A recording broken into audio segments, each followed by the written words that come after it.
Miriam meets on RTE Radio 1 with Miriam O'Callaghan. My guests this week are both singers. They first met in a broom cupboard surrounded by purple feather boas. Jack L is originally from Athy in County Kildare. He's an award-winning singer and songwriter who's been described by Hot Press as an artist as unique as Ireland has ever produced. He's currently working on his next album, which will be unveiled later this year. Camille O'Sullivan grew up in Cork and her mum is French. She retains close connections to both countries. She's an actress and singer who has worked in film and on stage, with her own shows described by an Edinburgh critic as mad, magical and magnificent. And if you can't make the live shows, Camille has just released her latest album, Changeling, to critical acclaim. They've joined me this morning for music and chat. The nice thing is you're going to play live for me. Yeah, we're going to do this one. First of all, give it a bash. It's been a few years, but it's called the Makita is Jacques Brel's song, If You Go Away. If you go away, as I know you must, there'll be nothing left in this world to trust. Just an empty room full of empty space, like the empty look I see on your face. And I'd have been the shadow of your shadow if you might have kept me by your side. If you go away, if you go away, if you go away,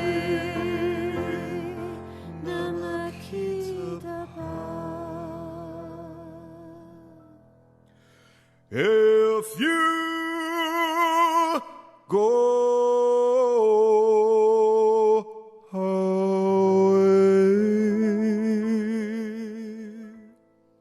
That was really beautiful, actually. Come back over and sit down. And let's say thanks to Fergal Murray as well, who came in to play the piano on that.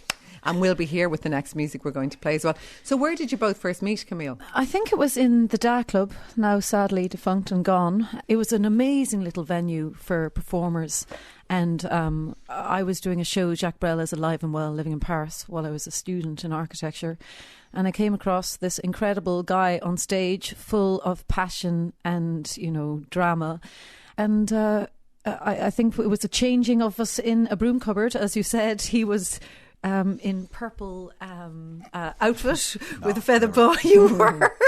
And so that was the beginning of a great friendship. Were you wearing this purple boa? I wore many bizarre things. Back in the day, I was, you know, I believe I was into glam, you know, glam rock, and just breaking the I suppose the constraints of everybody else just dressing kind of normal. So yeah, I would have went for it on stage and would have wore a lot of bizarre outfits. But yeah, the Da Club was just an amazing venue. Everybody passed through there. You know, we saw, you know, people like Mundy and Damien Dempsey and Juniper, which was Damien Rice, and Bell X1 when they were a band. We would have seen all those people pass through there. So it's been great to see everybody, you know, still going. Yeah, still going, yeah. and growing all the time. So it was a magical little spot, yeah. And the changing room was the back kind of broom cupboard where they kept the beer because there was no changing room because it was such a small little venue. And no mirror, so your makeup was always a bit dodgy. Yeah, you were just trusting people. How do I look? That's why I was wearing purple. You were in trouble. Yeah, the purple looks great. Yeah, okay. How long ago was it you met? Is that? It was 95, was it? Or? It would be 95, yeah. I just tell everybody that things were 5 years ago. And you were only 5 years old. Just, yeah. But yeah, it was the mid-90s. It was a nice time, you know.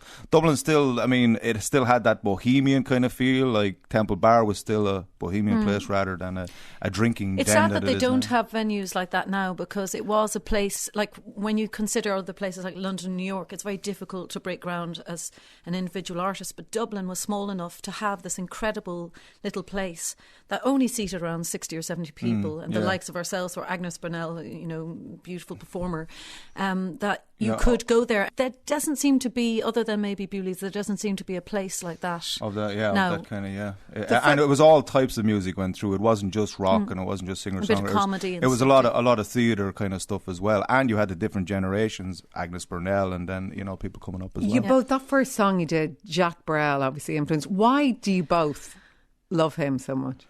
Well, I would have been into Scott Walker, who did the translations. I mean, they were all originally in French. So it was via Scott Walker of the Walker Brothers, his interpretations of Jackie and Amsterdam and stuff like that kind of brought me to Brel. And with me, most like my mum and dad's amazing eclectic record collection amongst the Rolling Stones and Deep Purple, I discovered this Jacques Brel, which both my parents are madly into. I think my father's been to the museum and it's bought everything, even with the same CD with a different cover. He's obsessed. But the music it's character-based, it's narrative. The first time, I suppose, when I sang a song of his, the emotional thing you get from it, it's extremely passionate to sing, and you can really inhabit those songs and become his characters. And he just, a wonderful troubadour and writer who really looked at life, death, relationships, and didn't hold back. I mean, he's an incredible storyteller. So, once you've sung his work, it's very difficult to leave it be. I think that for both of us, we've sung his music. Yeah, he was forever. One of the greatest songwriters ever. Yeah. I mean, your first band, Black Romantic. I mean, that was largely influenced, wasn't it, by him? Yeah, we did mostly Brel covers. Yeah, a couple of originals. I was in a situation where I was in Dublin and writing my own songs, and then the opportunity came along to play with the Black Romantics, amazing band.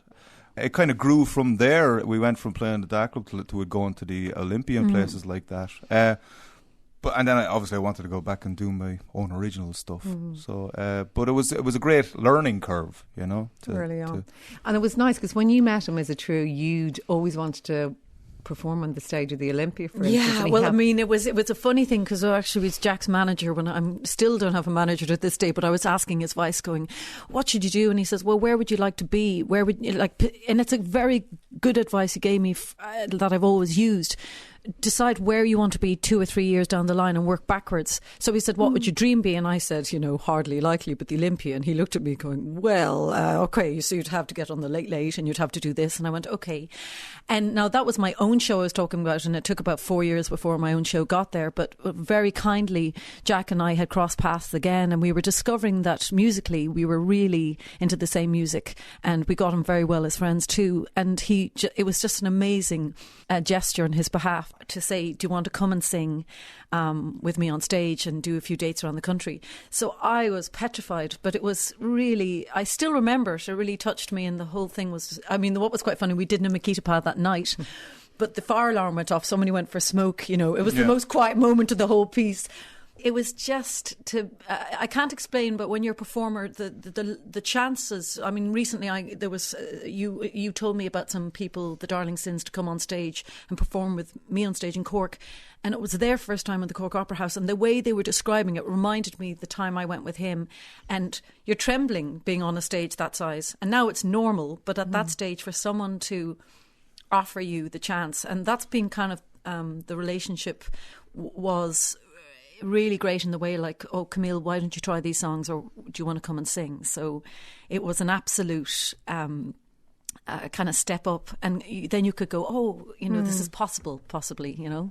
So he was a generous, giving He was, colleague. yeah, and that's why we're still friends.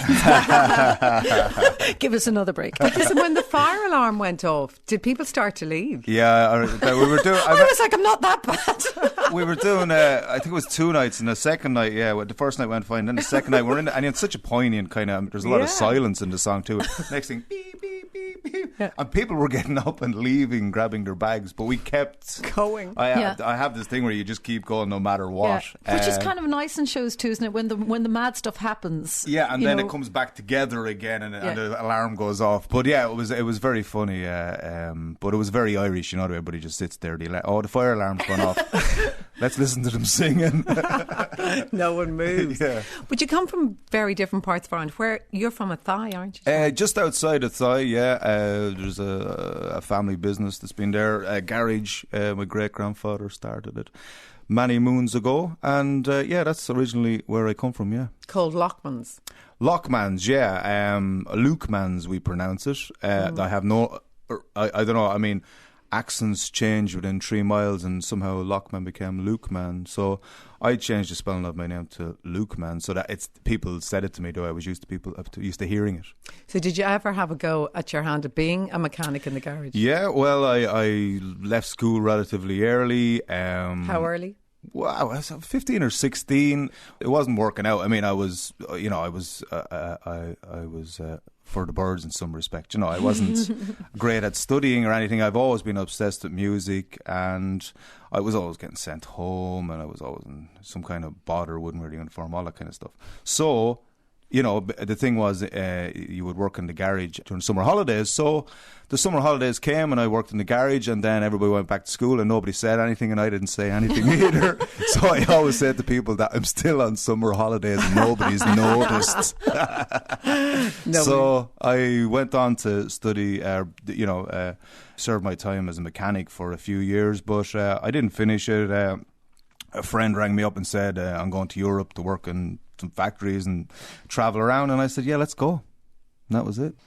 And that's where I kind of start busking. Kind of went from we kind of hit rock bottom. We stupidly sold our tent that we were living in, and were literally sleeping in ditches and going door to door. Why did you sell the tent? We had some deal going on. We thought we were going to get a better one or something, and it all fell through. And just ludicrous stuff. Not a good idea. Stuff you learn lessons from. But it was great. I have to say, which is obviously it's an awful thing, but it was a great experience to have to build yourself back from, nobody helping you, and just and then I started busking, and I was making more money busking than I was working in factories or anything. You could make money, and that kind of gave me the belief that, hey, I can actually survive as a musician.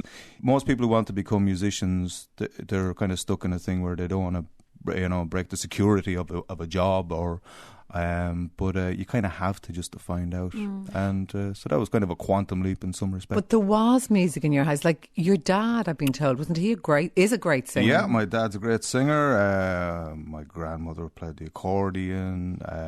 So there was always music there. There was always music in the house. My mother always had the radio on. Some of my earliest memories are, sessions back in the house. You'd be up in your bed and you'd hear everybody singing. And it was just that, that thing of hearing everybody letting themselves go, and having fun. And they were the first gigs, I always think. So yeah, my father had a great record collection, all the old crooners. My mother would have been into rock and roll, the 60s, Beatles, Elvis, and then my brothers and sisters would have had, the ABBA, Pink Floyd, The Police. So I got a great mix of music growing up, listening to everybody else's tunes. But I was lucky enough to get the gift of my voice from my father, because he still sings, yeah.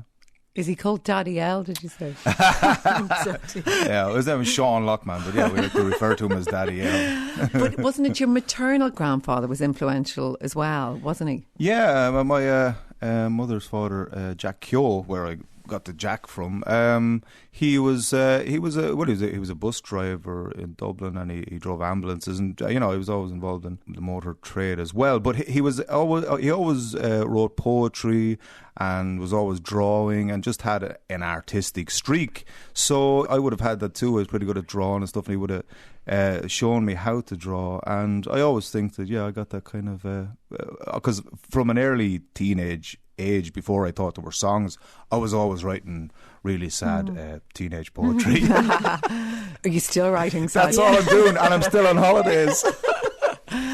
And Camille, I wanted to join you. You grew up in Cork, didn't you? Tell me about your background. So my sister and I were born in Westminster in London, to a kind of second or third generation Irish man. He was born in England, but he sees himself as Irish, and a French mum.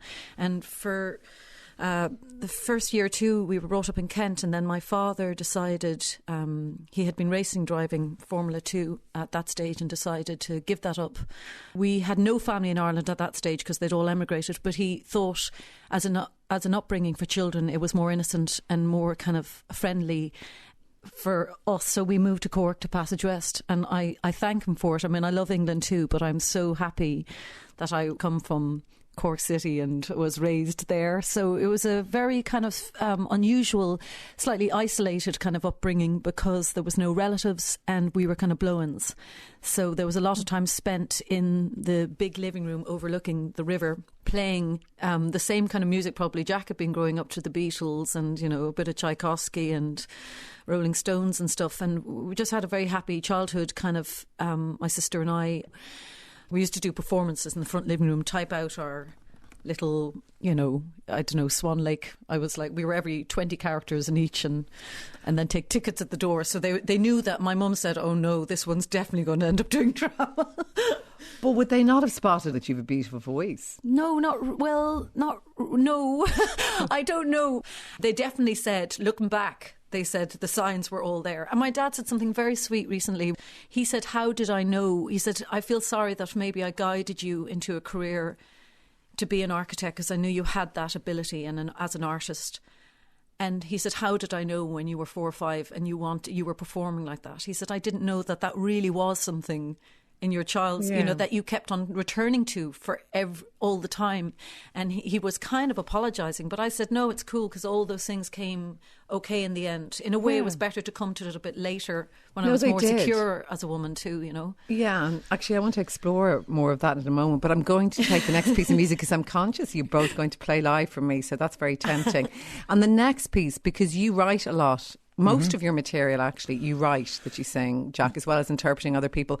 But you're going to do a song for us now, Lazarus? Yeah, this one's Lazarus, and Lazarus is, I mean, songs have many faces. I can never say what song.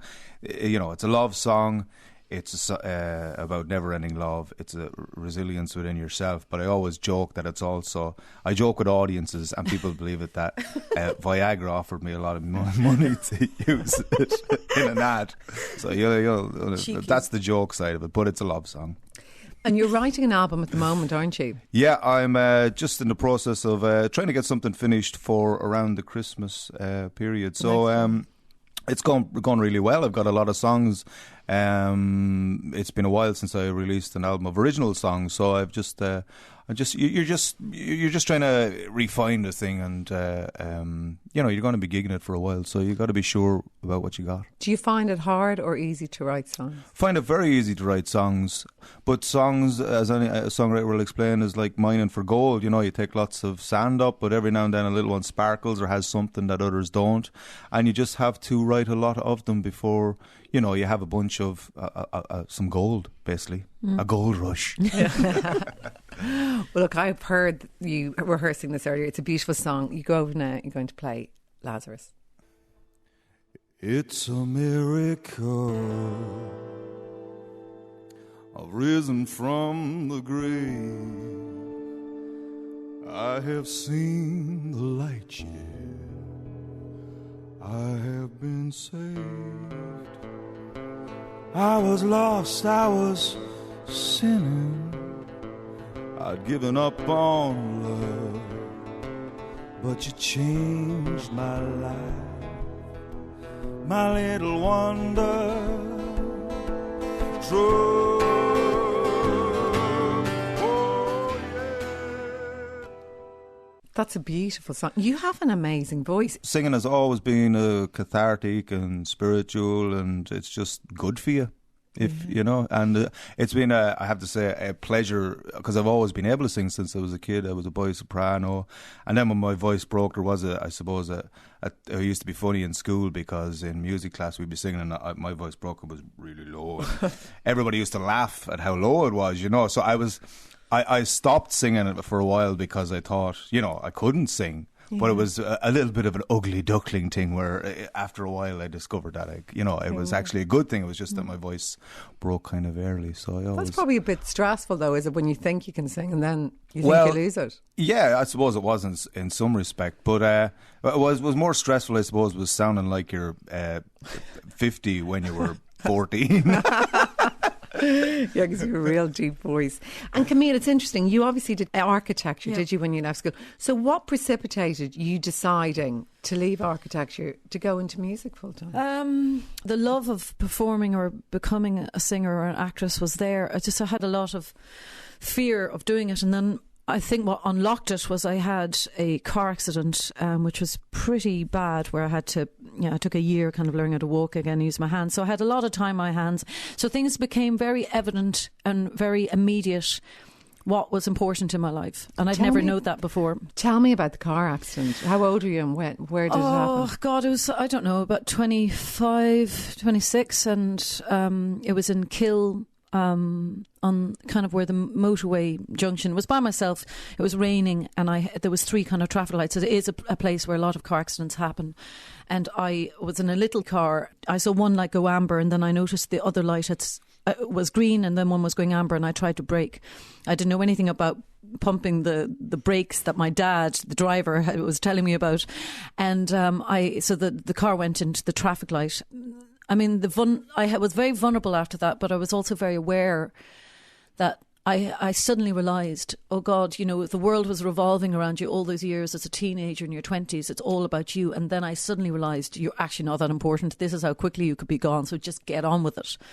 And I'd never experienced that before. So it really opened my emotions to, what do you mean what are you to people and what are you to yourself? And are you going to get on with your life and if you, and live it to the full and be alive and of course I go through my neurosis now and I'm hiding and, head in the sand. But every now and again, I try and remember that moment, because it was an absolute, I felt like I got a second chance as a person. Did you think you were going to die? Oh yeah, I mean the first week was really touch and go, so that's why it was probably so that it made such an impact. But it was amazing. It was like, for all I worry and I have stage fright and I'm nervous, but it all went because I thought, you know what, like, just do it. My dad's been telling me for years, JDI, just do it. And now I understood what he meant. Now I know when I'm scared that I have to head right to the eye of the storm. Now I know when things put great fear in me, like, playing a massive venue or doing certain things, that actually you go right towards that, even if you're terrified, because in a way that's really what you want to do, So it was a very positive thing that came out of something that could have been so negative, I've often wondered, though, at that moment, just before the accident, are you aware that something dreadful is about to happen? Yeah. I remember, and my father, because he had been a racing driver, had 2 massive bad car crashes himself. I remember everything slowing down really slowly. Like I can remember it, like it must have been only like 5 seconds. It felt like a minute and a half or 2 minutes. And I remember apologising to my parents. And I mean, even now I feel like it brings back, I can't explain that emotion. Sometimes I'll have a dream about it and it brings me back there. But I did think of them in that moment and how sorry I was, because I thought, this is it. I'm not going to make it. And what followed that was, I think I blacked out for, 5-10 minutes. And luckily there was a nurse travelling in the car behind me. And she had held my head up, and then the ambulance man came, and he came to visit me later in Tala Hospital, and he was saying, he was looking for me. He said, I really, was hoping you were going to be okay. He had to say, is it someone rhyming with meal around here? And he remembered, I said, would you hold my, and I remember thinking this, I said, would you hold my hand? Because if you hold my hand, I won't go. And I said to him, you've got to tell my mum and dad how much I love them. You've got to tell. I said, these are their numbers. I remembered numbers. And he said, you were so sweet. You were trying to get as many friends, ex-boyfriends, all the names out that you could. And I remember ridiculous things like I had this outfit I really loved, capri trousers and everything on, that I really loved. And they were cutting it up. And I said, can you cut it up? I was totally like injured, like blood everywhere. And it was like, I said, could you just, they're really new trousers. Your mind goes into thinking of ordinary things. And I remember not crying like all that time. They had me in Nace there at that stage trying to, get hold of my parents. And I remember I didn't cry all that time until they put my father on the phone. He says, I'm coming to get you. And then I just lost it. I come, to that moment until I could talk to them. Mm. But it was just, I wouldn't want anybody to go through it. But, the clarity you get, like it's amazing how much you worry about the small little things. And I still do, like I still kind of annoy myself. Because, and maybe that's what was so amazing about becoming a live performer too, is that it's the most alive you can feel in your life. When you sing, you're so emotional, you're so kind of openly vulnerable. And in a way, after the accident, that's all I ever wanted to do. I just thought, if you can feel that, and it was an extraordinary thing. It was amazing to meet nurses and doctors and people I'd never kind of had time to spend with. And then I was in a nursing home with older people who were in their 80s and 90s. And I met some extraordinary people. You know, in one way I grew up 10, 15 years more, but another way I went back to 10 because I was so excited about being a child again and living, and, you know, I suppose it became clear I was worried about leaving architecture and a career that had been funded by my parents. And then suddenly I went, you know what, they're so great, the two of them, they're going to support. Now I've got my degree and everything's gone well in that, they're going to support me anyway. But you can talk yourself out of doing stuff, and you can go, well, that's the route I've been on. And Jack luckily had that, you know, we discussed this before about saying, I'll go for it.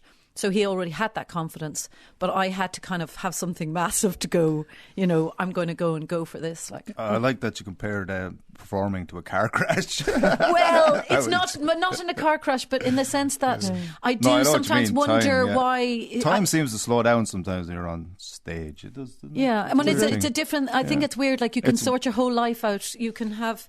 Your intimacies with an audience on stage is far different to the intimacies you have with people in life. And I would hardly have that relationship with people in my private life to the one I have on stage. So that one does feel, I mean, half the time you're looking for the exit, but when you're in it, it is an incredible, you know, thing. Or when you share it, like, you know, duetting on stage. Or... Well, yeah, live performing is definitely just such a great buzz. Yeah, you run on adrenaline, and it's very immediate. You know, if you're into living in the moment, that's what you're doing. You're right there, and it's kind of you're either gonna you're poised to conquer or poised to fall. It's tightrope stuff. Yeah. So that's obviously. Do you ever lose your nerve? No. Not really, no. At this stage, I don't get nerves really or anything like that. Now, saying all that, something I'll probably... it's like dancing. You don't think about the steps, you just do it. And I've always been a natural performer. It's not premeditated how I perform. I'm a passionate singer, and my songs are of that nature too. So it has always just come out that way. So I try not to think about the dance steps too much and just do your dance. Do you enjoy it? Oh yeah, I love it. Yeah, I mean, the performing part is the fun bit. It's such a release. It can be, you know, the fact that that other people are you know, we're all in the same headspace, and you have everybody singing along. It's a really important thing, especially nowadays.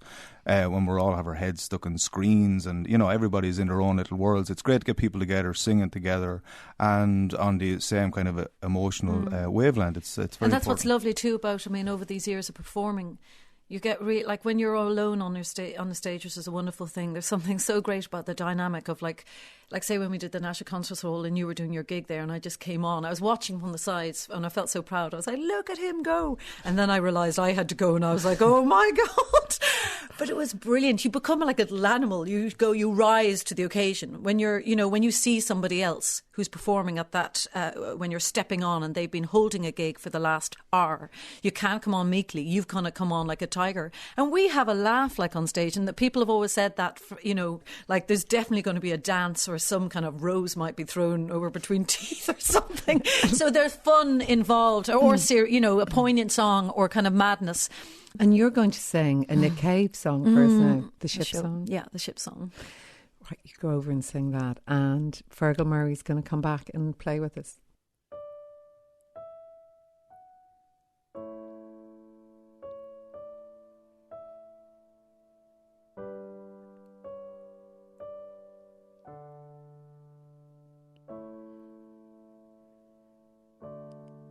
Come sail your ships around me and burn your bridges down. We make a little history, baby, every time you come around. Wow, you nailed that one. Yeah. Really nice. Beautiful song, a beautiful rendition of it. You say you get nerves sometimes. Do you still? Yeah, and disaster. Jack's tried to help me over the years, thinking of different things. It helps though when friends say, Camille, think that you're in your living room doing, I don't know. What does Jack say to you? Oh, he's just, be present and be, Okay, give me your spiel, Jack. When she says she's suffering from just nerves, get on with it, Camille. I use words like omnipotence and omnipresent, nonchalance. No, I mean it's good, and it does help with people who, it just happens to be some people are, I find it's like a thing that lights me, and in a way that kind of bit of nerves is just that I'm kind of, I don't know, more present and hyperactive about it. I've definitely learned how to contain it, and over the years of having gigged so much, that does help you through it. But every now and again you'll do a live TV show, or like when we did Jules Holland, that was like a terrifying moment when I wanted to pass out, or a big venue, and those are the times your hands start going numb and you are like, people are always surprised when they meet you prior to a gig and after. Because after a gig, you're just being a Cork girl, unwinding, and completely disintegrating before their eyes. But when you're on stage, you are powerful. I'm not meaning that you think that of yourself, but you definitely... You understand your presence. You understand what it's like when you stand on stage. What that they're thing. Disappointed when they're disappointed when they're like going, "What do you mean, you fiery, tables, sexy creature?" And you're like, "Could I have a cup of tea, please?" Because I'm shyer in that regard. So it's like, and that's what's nice knowing each other as all these years, because we know what we're like, on stage, being fiery. And were you ever romantically entangled with each other? No, I think we would have killed each other. We figured out early on we two divas, so we get on much better as friends. You both had lots of influences, but you both really liked this woman, Agnes Burnell, didn't you? Well, yeah, we were talking about the DA Club earlier on and all the people that passed through there, and Agnes Burnell, she's gone now, but she was an amazing performer. She did all the song, a lot of the stuff we would do, the Brel and Kurt Boyle. I mean, she was the real article. She was the real thing. She was like something from an old movie, To see somebody like that perform the songs. And what always amazed me about her was that there wasn't much drama involved. It was just her presence alone that was so capturing. I always remember her eyes were hypnotic. Yeah, she had amazing, extraordinary eyes. Yeah. I mean, I think it was, as a woman too, watching somebody who was in her 70s, I was really inspired, because I thought, there's an attitude towards... at least women, I don't know about men, in the whole singing thing, that you have to look sexy, you have to look attractive to get people into the gigs or whatever. And to me, it was like, wow, this lady's 70, she's the most beautiful eyes. I can't take my eyes off her. But she's older, and yet she stands still and she just tells her story, and she's transfixed, and it's not about what she's wearing. She had a charisma that I've never seen since. When she passed away, and lovely Professor Peter Brown, who worked with her, he was another inspiration as a musician. You feel, you've met someone who's touched you like that. You have a love of it, and you go, I'd love to just, in a way, could you continue? It's not trying to be like them, but definitely you seek inspiration from them. Do you think it is different being a male performer and a female performer? Yeah, it probably is. It's different. Different pressures? Yeah, I think it is. I've always admired Camille. She manages herself, and it's not easy, because obviously the music business is 90% just work. That's why, like we were saying, the moment on stage is the fun bit, because that's the cathartic moment that you have. But yeah, I had to say I admire any ladies in the music business, because it's quite nomadic, isn't it? I mean, and a lot of the time completely. It's quite hard to settle roots. Your relationships either are with a musician or an actor. I mean, it's devastating, It's the worst ones you could ask for. It's usually someone who's doing the gypsy thing that you do, and there is a certain loneliness. But I think the funny thing is, people are quite tough on how you dress on stage, how you look. It's incredible the criticism you can come into as a woman. And what I tend to do on stage, I do tend to sing a lot of men's songs, Tom Waits, Bowie, Radiohead, Nick Cave. I love to show every aspect of yourself as a woman, so you can show vulnerability, you can show extreme toughness or anger. And, somebody said to me recently in Germany, they said, we looked at the poster and you looked really cool and enigmatic, but you're quite crazy, we like it. I'm thinking we were in New York. That was good around fun. Christmas, and Camille has a little bird cage with a little bird in We're it doing a that you gig in hit. Joe's pub. Go on. You hit the bird and it tweets, and this was part of the song, but she hit it at one stage and the bird just fell off fell off the perch and died. It was so funny that we were there at 11:30. I'd done 3 gigs that day, and Jack was over there too gigging, and it was beautiful, Joe's pub, and that bird cage is in a Tom Waits thing. There's kind of a mirror ball and a little toy piano. The bird thing fell off, and I swear to God, I was supposed to be like cool with the audience. I just broke laughing. The whole audience turned into a comedy show, laughed too, and it was wonderful. And we sang. I asked Jack on stage, and we sang "Fairy Tale of New York," and it was just so lovely. We were kind of going, you know. Yeah, it was nice. We might see each other once a year, and then you'll see lots of each other. So it's kind of nice, when we do meet up, because it's nice to meet other performers, because we're you can go. What are you going through on? Yeah, well, it's a rare enough profession. So it's just nice. It's always nice to meet other performers and talk about not strictly business or anything, but just talk. It's always nice. It can be lonely, but you're going to end today on another beautiful song, Mon Coeur. Yep. Tell me about this.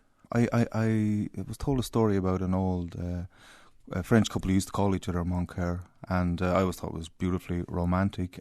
So I wrote this one a few years ago with Camille in mind, and hopefully it'll be on the new album that I have coming out around Christmas.